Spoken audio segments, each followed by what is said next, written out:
مساء الخير، معاكم الثلاثي 3 طلاب من كلية ألسن. هنتكلم معاكم عن حبة محاور تحمل معنيين أو تحمل وشين زي ما احنا نتطرقوا معانا بعد كده. الله لا ده جامد، لا جامد ماشي. جامد في كرياتيفيتي. المهم معاكم يوسف نفس من الثلاثي الخونة ومن نفس القسم برضو. معاكم نور الدين من نفس الثلاثي.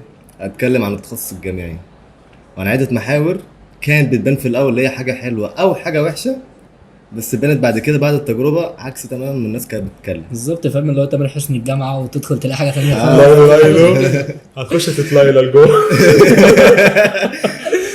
بس عايزين نبدأ من قبل حتى، يعني وقت التنسيق واحنا في ثانوية عامة. يعني أنا مثلا يعني مكانش في، أنا كنت واحد بلا هدف، لازلت يعني بس. لا أنا كنت عايز أخش كلية قمة أيا كانت بقى. أنت متخيل أنا كنت عايز أخش أي كلية بس ما عدا علوم، ومجموعة كان جايب علوم ساعتها. لا أنا بالنسبة لي القمة حربيا، يعني بالنسبة لي دي كلية القمة الوحيدة. وبعد كده دخلت ألسن، المفروض إنها قمة بس طلعت قمة المهزلة. حرفيا. انت متخيل والله؟ تخيل الكليه دي ما اعرفش عنها غير كلمه ألسن دي جامع لسان، لكن دي كليه دي ما اعرفش، اول مره اسمع عنها بجد والله. وربنا ما اعرف هي كانت كليه دي ساعتها. انت تعرف اصلا وقت التنسيق كان المفروض نعمله من البيت عادي. لا بس هم اصرت لا نروح كليه هندسه يعملوا لك التنسيق. كلية هندسة جامعه القاهره يعملوا التنسيق من هناك. جامعة عين شمس. لا ما كانش ساعتها يعمل ربنا يخلي الحاج والله. اما رحنا يا عم والراجل قلت له يا ماما اكتب اللي انت عايزاه بس خلي علوم في الاخر. كانت بقى طب وحاجات كده غريبه قوي مش عارف ايه هي دي. بعدين بقى خانه كده قلت له يعني اختار اللي انت عايزه. حط ألسن حلوه. جاي منك ايه؟ ألسن حلو. انا كتبت في الاول ألسن وبعد كده تربيه رياضيه، لان انا كنت عملت تحديد القدرات بتاع اختبار تحديد القدرات ونجحت فيه، بس رميت ان انا جالي ألسن بقى المجموع فقد لمعت عيناه. استخسار المجموع برضه. يعني ممكن نقول كده. دي احد الحاجات اللي كانت مضايقاني في اول الجامعه. بتتكلموا في ايه؟ انا اول 25 كلية في التنسيق كاتبها ألسن حرفيا. ما انا عامل كده. لا استنى، جالي ايه في الاخر؟ كنت هرقص مع اهل النوبة هناك. انا جاي ألسن المنيا، كنت اروح الصعيد. انا رحت بني سويف. انا كنت اروح اكل رز وبيض. الدنيا اسودت ويقول لك ألسن عين شمس ما بتقبلش اختبارات والكلام ده، وخلاص انا هحول من الكليه وخلاص انا رايح اثار لا على فكره طالما ما فيش ألسن غير على مستوى على القاهره، يعني مفيش ألسن في القاهره غير في عين شمس، فانت هتقبل لك التأجيل اختراع عليها. لو كان في حلوان كنت هتروح لحلوان. هم فضلوا بقى يقولوا فاهمني ما فيش عين شمس وما فيش عين شمس وما بتقبلش والكلام ده، خلاص اسودت خلاص. طب وبعد التنسيق بقى الدنيا بدات ايه؟ عارف اللي هو انا حرفيا فاهم في لحظه انتصار اللي هو شفت عين شمس دي، ساعتها كنت شغال تمام، سبت الشغل وطلعت وعلى اللي عملته في البيت والدنيا ولعه. لا انا على قد ما انا فاكر تقريبا كنت قاعد بتفرج على فيلم او كنت قاعد بعمل يعني حاجه بلعب حاجه كده، اول ما جت لي فرحت بقى وجريت في البيت زي ما بنقول عين شمس اوعى بقى هرجع اتمرن تاني وهقابل صحابي وهخرج وبتاع مش عارف ايه. واول ما كنت رايح المنيا كنت عامل حسابي كنت هوزع بقى شربات على الناس في الشارع وكيكه وبتاع. لكن لما رحت الكليه وعرفت الخازوق اللي انا لبسته في الكليه لما جت لي انا واهلي كلهم فضلنا متنحين في بعض مش عارفين الكليه ايه، يعني نفرح ولا نزعل. محدش فاهم حاجه، محدش كان فاهم حاجه. كليه ألسن عشان تخش تدرس البق. بعدين لما دورت عليها قلت ايه دول بيسافروا ناس بره بقى ولغات بقى وحاجات حلوه، وكنت اسباني وناقص درجتين بقى قلت خلاص الاسباني في جيبي. لا انا بتفكرني بحوار النتيجه ده لما خرجت من الامتحان قلت في الايطالي انا هنقص يا اما 3 درجات يا اما 4 درجات. لقيت 4 درجات وقفت معايا ايطالي واسباني وبرتغال على درجه. طب شباب استنوا اما نتكلم عن الكليه والجمدان والحركات دي. قسم اسرائيلي. عاوز اقول لك بقول كده انا والله فعلا في قسم احنا عايزينه بس في قسم احنا عايزنا هو اللي عايزنا، صدقوني هو اللي عايزنا. يعني في فعل انت عاوزه، في فعل لازم تعمله. ده حرفيا انت ده اللي هو اللي عاوزه. انا افتكر رغبات الكليه رغبات الرغبه الكام اللي جات لك؟ انا كانت الرغبه 7 تقريبا حرفيا عنده 7 رغبات. انا جالي عربي مش كاتبه اصلا. انا كتبت تقريبا اللغات اللي بتدرسها بالترتيب، كتبت اسباني روسي ايطالي برتغالي انجليزي، وبعد كده كتبت بقى لغات تانية بقى مش فاكرها، واللغه السويحليه دي كانت تقريبا 9 أو 10 حاجه كده. فلما جالي السويحلي ده حرفيا اللي قلت اللي هو كانت تقريبا جات لي السويحلي ده اللي هو الرغبه 9 ولا 10، فاللي هو يعني ايه هروح اكلم بورسعيد. لا مش كده بقى، الفكره فكرة دلوقتي لما مثلا تبقى في كلوباز مثلا داخل شغل جديد، داخل مكان جديد، تقول له سوحيلي تسالك، لا الناس تسالك قسم ايه، فاهم؟ كليه ايه؟ نقول ألسن عين شمس وعلى فيها صوت قوي، تلاقي في لمعة في عينه. لا مش كده، اسمه اسماعيل، لازم تخطفها كده، اسمه اسماعيل، ما ينفعش توضح له، فاهم؟ لا احكي لك بقى القصه في الاول. فاكتئبت بقى يعني انا اكتئبت 3 مرات بعد نتيجه الثانويه العامه. دي كانت الاكتئاب الثالث، فاللي هو تعددهم. يعني ده انا سيرابست. فاكر كل واحده بالترتيب. اللي قبلهم كان ايه؟ اللي قبليهم لما جت لي ألسن المنيا، ده الكتاب التاني. واللي قبليها والله ما فاكر ليه، بس هو تقريبا كانت نتيجه الثانويه العامه، مش فاكر ليه، بس انا يعني كنت حاسس بملل. فلما جت لي كده بقى سالت مدرس اعرفه، كلمني حد في ألسن كده، قال لي السوحيلي ده اللي جاي وهيبقى اللغه طب عالميه وبتاع، فتوكل على الله فيه. ايش عنده نقطه؟ انت جات لك الدرجه كنت حاسس بملل؟ يعني اقول لك مثلا ايه رايك في درجتك؟ لا زهقان شويه. يعني ايه يعني؟ قلت في لا ما هو يعني مش إيه؟ يا ابني مش النتيجه، بس ساعه النتيجه قبل النتيجه، قبل النتيجه. فاهم انت؟ اول ما خلصت ثانويه عامه، فلما جالي بقى القسم كده وسالت كذا حد، قال لي ده لغه جايه وبتاع وتوكل على فيها وادرس تمام. فكنت الاول محتار بقى اخد سكن اعرفه ولا ما اعرفوش. فابويا اقترح يعني اغرب سكن ممكن اخده، زي واحد صاحبنا بائس كده في القسم، سكن صيني. لا والله سكن صيني. أكيد. فوالدتي يعني والدتي الواد مش انا، اللي هو يعني صيني انت عاوز ينتحل يعني صيني مع سواحيلي، لغتين جداد خالص. فقلت له لا يعني اما ايطالي او انجليزي.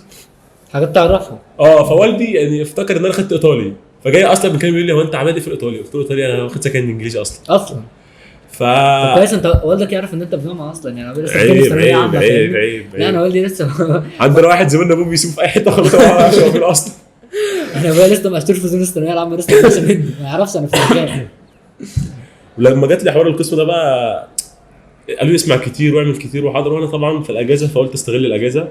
ولما جت الدراسه بقى انا افتكرتهم بيتكلموا صيني اول محاضره، لما دكتور عمر جمعه دخل افتكرته بيتكلم صيني، اللي هو بيتكلم بسرعه تشو هبريجاني يومبا. لا وهبري زمتشانا، هبري زمتشانا. بس عمر جمعة. طيب بالنسبه بقى الدوله، يعني انتوا خلاص عرفتوا بقى الناس دي دخلتكم مع القسم، دخلتكم مع دكتور عمر، الناس الدوله يعني. لا يعني انا كنت شايفها لذيذه الصراحه يعني. انا والله يعني لا انا كنت شايف اللي هي نفس الناس في ايرك احيانا كده. بس ما نقولش كده. الحاجات دي. ما نقولش كده. انا بتكلم على السنه الاولى يا عم، هو الفكر بتاعي.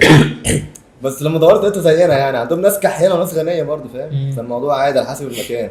وانا كنت فاكر دوله افريقيه زي اي دوله افريقيه، اللي هو افريقيا غير اوروبا لا لمعه بقى. المباني، الناس، الاكل، الشرب، النظام. لما جت لي بقى حسيت اللي هو هنزل على شويه قبائل. لا ده في مناطق هناك احسن من شرم. يا عم نيروبي يا ابني، عاصمه كينيا. واخده العاصمه، اجمل عاصمه على مستوى العالم في 2015. عاصمه على مستوى العالم. اجمل عاصمه في دوله اوروبيه. شوف دوله اوروبيه ناطحات سحاب، احنا ما عندناش ناطحات سحاب. هم عندهم ناطحات سحاب. وتنزانيا بقى زنزبار، طبعا مالديف اوروبا بس عندنا. الموضوع بشكل عام لما عرفت الناس واتقابلت مع الناس برضو اتعامل معاهم. دخلنا القسم وعرفنا الدوله. بس المشكله في القسم عندنا، انا كنت يعني الدكاتره كنت فاكرهم عارف اللي هم بيقولوا لنا القسم حلو كده شفقه كده، اللي هم يلا عشان تكملوا بقى 4 سنين. طب ما هو لحد دلوقتي شفقه. طب هو لحد دلوقتي شفقه فعلا. هو طبيعي ان الدكتور بيتكلم عنها. لا كانوا بيعملوا دعايه للقسم في الاول، تحس ان كان في دعايه للقسم، بس فعلا لما دخلنا القسم يعني بص الدكاتره كانت في الكليه كانت نوعين، دكتور يرفع معنوياتك قوي، ودكتور يقول لك فاهم انا بشتغل بالحب. لا مش كده، يا ريت يعني اللي هو بشتغل سواق تاكسي بعد الجامعه، فاهم؟ حرفيا اتقالت لنا قبل كده حاجه شبه كده، فاهمني؟ فهي كانت نوعين. هي كانت نوعين عادي. لا يعني في حد يحببك في الحاجه، وفي حد يقفلك منها، وفي حد يعني حتى لو حاجه وحشه خلك حلوه بالغصب عشان تكمل. اللي هو هتلعب.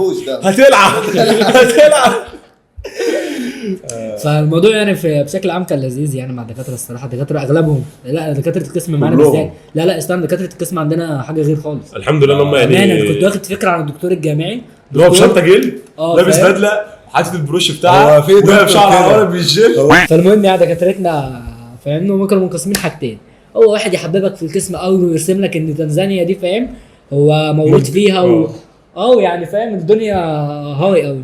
بس فعلا الخانه بجد نتعلم يعني عن الدول دي وكده. ولما دكتور عندنا لما خانه تقسم تيمات وحاسوا عن الدوله واتكلموا باللغه بتاعتها. محمد يسري لا بالظبط طبعا دكتور محمد يسري هو ساعتها غير فكرتنا عن البلاد دي، هو اللي خلانا نبتدي نشتغل بجد في تيم وكوننا جروب. بتكلم تاني هي كده اخلص جملتي. الله اخلص جملتي. كبير بيتكلم. فانا شايف ان اه محمد الله يسري فيك يا بأمانة- جدعان، هو أكبر حجم. احترم فرق السن يا عم. فانا شايف ان دكتور محمد يسري هو اعظم دكتور. هو احسن دكتور والله في القسم بجد، هو حببنا في القسم. لا بس هو بجد، لا بعيدا عن اي حاجه، هو بجد اللي حببنا في اللغه وحببنا في القسم هو بدون مبالغه محمد يسري بامانه. يعني هو عرفنا حاجات كتيره، يعني انا مش مستفاد حاجه واحنا مش مستفيدين حاجه ان احنا نقول ده دلوقتي، بس هو بجد يعني فرق معانا جدا. بس وفرق الشهاده في لازم شخصيتنا. تتقال. فرق الشهادة في لازم شخصيتنا تتشيل. تقطع برضه؟ اه لا اجريسيف اهو. مش عارف يا عم، بتنشيلها بس انا معاك. انت حاجه كده مش هتكمل. ايه؟ انت اخر حلقه دي معانا على فكره، اول واخر حلقه. اول واخر حلقه حرفيا. عارف ان انا حرق عليك معلش. بس ايه رايكم في الدفعه؟ شايفين دفعه سمجه كده يعني فيها شله بص، بص يعني انا اول إيه؟ جروب، احنا كنا عاملين جروب قبل ما نخش انا عاوز اقول لك أنا انا في سمعت ناس حوار الجروب اعرفها، ده. انا في ناس اعرفها من شهر 6 احنا تقريبا داخلين كام؟ 10. 10 شهر 6 يعني شهر تقريبا كان 8 قبل الدراسه بشهرين تقريبا، فاهمني؟ يا لهوي. حرفيا وكنا بنتكلم كل يوم وزمايل ونضحك ونهزر والدنيا كانت هايصه خالص. انا كنت في جروب على الفيس وبعد كده لقيت واحد كاتب كومنت الجروب سواحيلي يجي هنا، قلت اخش يعني معايا ابقى موضوع مش ده بقى اقول لك على حاجه، ده اول ما دخل الجروب انا واخد عنه فكره اقسم بالله مستر. هو ده اسمه ايه طيب عشان محدش شايف؟ البني ادم ده، البني ادم ده اسمه ايه؟ ده اللي لابس تيشيرت اسود. واخد عنده فكره، فاهم ان هو لا دحيح وبتاع، ويسال بقى كان كنت بيسال، حاطط صوره عارف اللي هو الفخامه وحاطط ايده في جيبه، عارف. ونضاره وزرع والساعه وكل حاجه بالسنتي. بس كنت فاكره فلاح الصراحه. لو على فكره بقى، أنا اول ما دخلت الجروب ده لقيت يوسف كان موجود برضو، حاطط صوره كده، عارف انت عيال اللي هم جايين من الشرقيه، عليهم عسل الشرقية؟ كده، عليهم عسل كده، وتحس ان يعني اللي هو فلاح فكره ولا فلاح شغلانه. لا يا باشا المنظر مش ما يغركش يا باشا، ايه؟ منظر ما اول ما يغركش. قابلت قلت هيبقى صاحب، هيبقى عيل سمج وبتاع. طب استنى احنا ما اتكلمناش على الحته دي.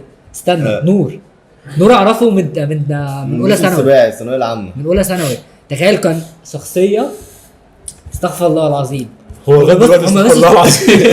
لا يا عم بتقبل شويه يعني. لا مقبول، الاول بس احنا بنقولك عشان عرفناك كنت صاحبك على عيبه. ما بيتكلمش حرفيا. اه والحمد لله ما يا اما احنا بيتكلمش. كنا بنيجي يا عم ساعتها، هي سنه اولى بعدين لا بس كورونا كنت جت. اعرفك فيه. لا بس بقول لك أيوة. انا الحمد لله ان هو ما بيتكلمش، كفايه اللي هو بيتكلم.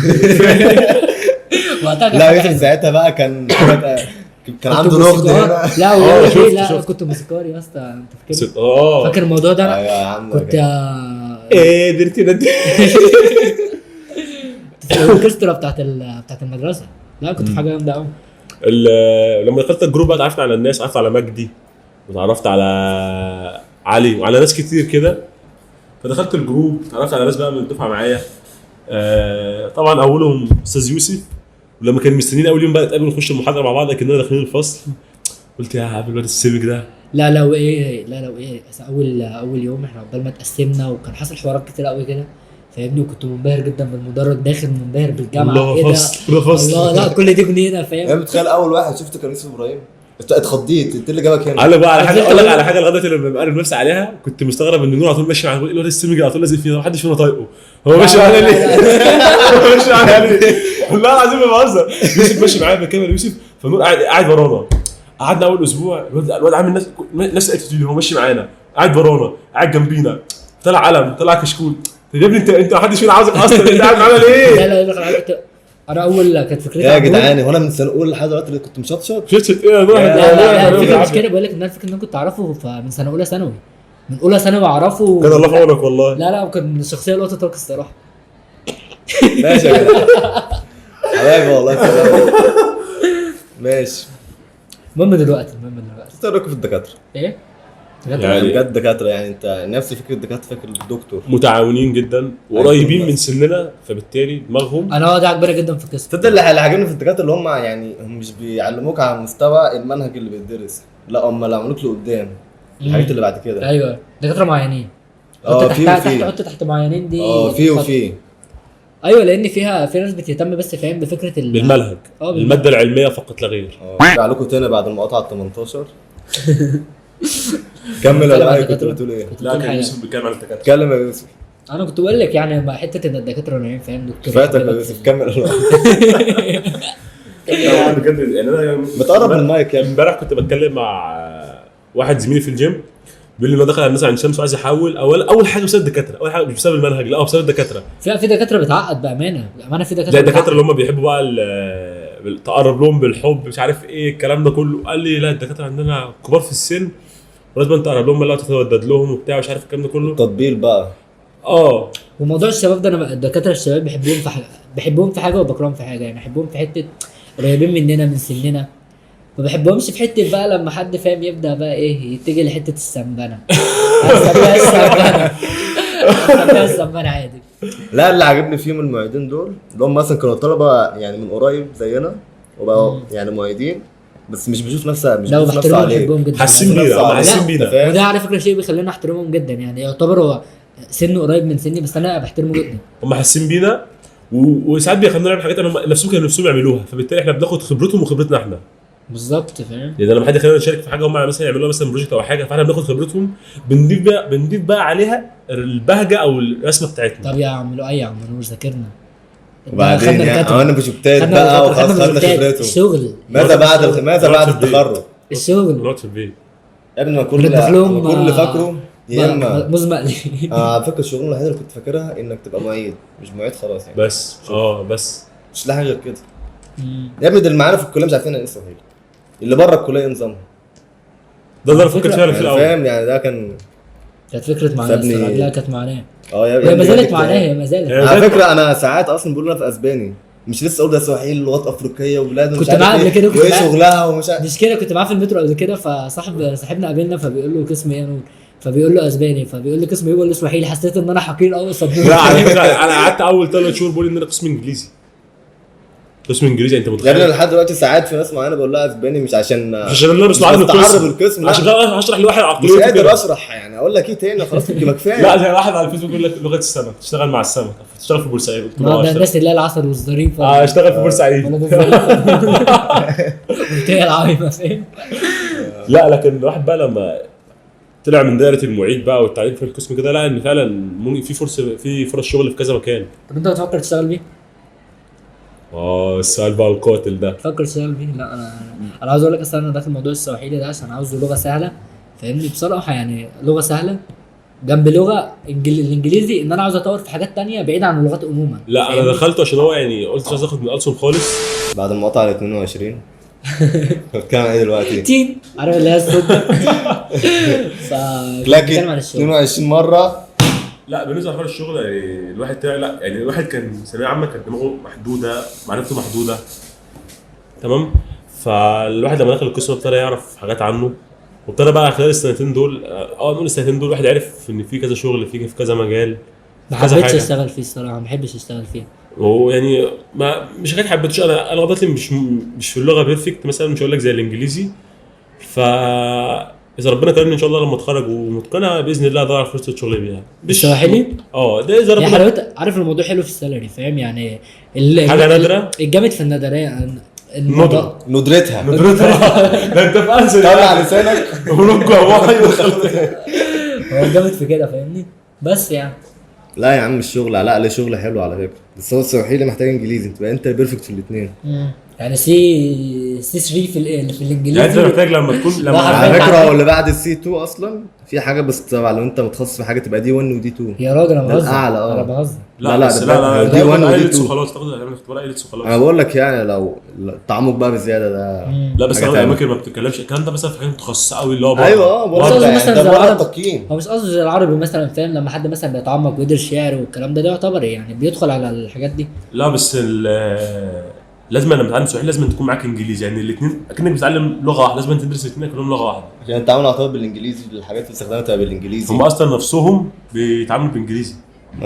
السواحيلي اساسي ويكون برضو معاك اي سي دي ال.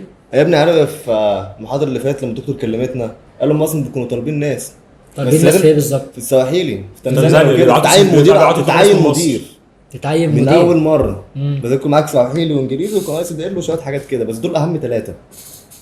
اي سي دي ال برضه فاهم الناس ده بيبقى عباره عن ايه اللي هو اللي هو مهارات يعني مهارات كتابه الحاسوب اساسيات ماشي واهم مهارات برضه لازم الاكسل رقم 1 لان ده حرفيا ده على على اي حاجه والوورد يعني دول تبع الاي سي دي ال. لما كنت في الشغل كان حد بيقول لي برضه الموضوع زي ده بيقول لي فكره معلش ده كويس لما كنت في الشغل برضو كان حد بيقول لك لما بنفتح باب الترقيه مش فكره مثلا ان انت تترقى تريننج، تترقى مثلا اتش ار، الكلام ده كله انت مش بس السكيلز، انت بس برضه محتاج حته ان انت بتعرف تعمل باوربوينت.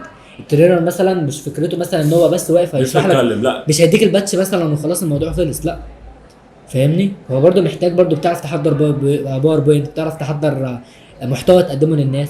فمش فكره ان انت بس خلاص تعمقت في لغه او وصلت في حاجه لدرجه معينه في اللغه انك كده خلاص اكتفيت. الموضوع ما بيخلصش. هي مش مساله لغه بس، اللغه لوحدها مش هتاكلك عيش. اللغه مهاره زي اي مهاره. هي اللغه فاهم؟ ممكن تاكلك عيش في حاله واحده، مثلا انك تشتغل شغلانه محدوده بيها، مثلا تتعامل مع ناس مثلا عادي، مثلا سياح في فندق، في ممكن هنقول في مؤتمر بسيط مش هنقول رسمي، لكن بقى الحاجات الرسميه محتاج انت شويه مهارات شويه، مثلا انك تعرف تتحدث بلغه مع الناس، باوربوينت، الكلام ده كله. وممكن مع وزاره الشباب والرياضه. وزاره الشباب والرياضه بيحتاجوا سواحيلي. كان جالي على فكره شغل ومع الناس- مع ترجم الناس. فوري. امم كان مش عارف السعر $500 في اليوم. 500 وقت في دولار المؤتمر. ده جامد. هاخد- بس لازم اكون خريج، يعني فاهم، لازم اهم حاجه تكون خريج. خريج وبيتكلم اللغه. طبعا اللغة يعني ولا ما بحبش اعمل الحوار ده. اللي هو انت لما تكبر هقول لك لا لما تكبر هشغلك. لا يعني أنا حاجة عشان رخمة. خبرة، عاوز خبره عشان اشتغل، عاوز خبره عشان اشتغل. لا اصل اقول لك على حاجه بجد والله، لما بتنزل سوق العمل وانت طالب حرفيا بتداس. يعني انت في وسط الناس، يعني انا لسه يعتبر لسه خارج من مذبحه كانت صعبه قوي. برضه في وسط الناس. وفي ديناصورات. حرفيا بتبقى في وسط الناس. لا طيب اعتقد برضه ان احنا كده انا خلاص شايف يعني خلاص ما عنديش حاجه تانية نقولها يعني، فاحنا كده تمام. لسه اقول بعد كل ما قيل. احنا كده وصلنا لهذه انتظرونا الحلقه. الحلقه الجايه. على فكره ما ينفعش تتكلم في بقه بعد كده. ما طبعا ينفعش يا جدعان. طبعا فتره علينا. يا عم محدش هيفهم حاجه يا راجل عم. الشعب. انا كده عايز اقول لكم ان كان لك عند افريقيا حاجه، قول له ايه؟ قول له يا زنجي. قول له يا زنجي. يلا السلام. يلا مع السلامه.